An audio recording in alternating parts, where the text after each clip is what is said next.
যদি আপনি নামাজ ঠিক মতো না পড়েন, আমার নবী কিয়ামতের মাঠে লজ্জিত হবে। কেন হবে? নামাজ আমার আল্লাহ জোর করে চাপিয়ে দেন নাই। আমার নবী মেরাজে গিয়ে খুঁজে এনেছেন। আল্লাহ, আপনাকে আমি দেখলাম, এত সুন্দর। আল্লাহ, আমার উম্মত আপনাকে দেখতে চাচ্ছে। তারা দেখতে চায়, হ্যাঁ ঠিক আছে, দেখবে তো, হ্যাঁ দেখবে, যান 50 ওয়াক্ত নামাজ নিয়ে যান। তারা সিজদায় গেলে আমি আল্লাহকে দেখবে।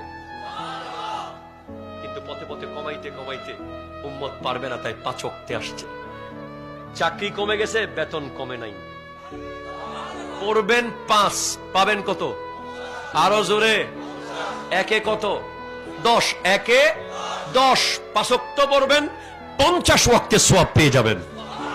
আর যদি নামাজ না পড়েন, তখন আমার নবীকে যদি আল্লাহ জিজ্ঞেস করে, ওগো হাবিব, আপনি বলেছিলেন তারা আমাকে দেখতে চায়, কই ফজরে গিয়েছিলাম, দেখি নাই তো।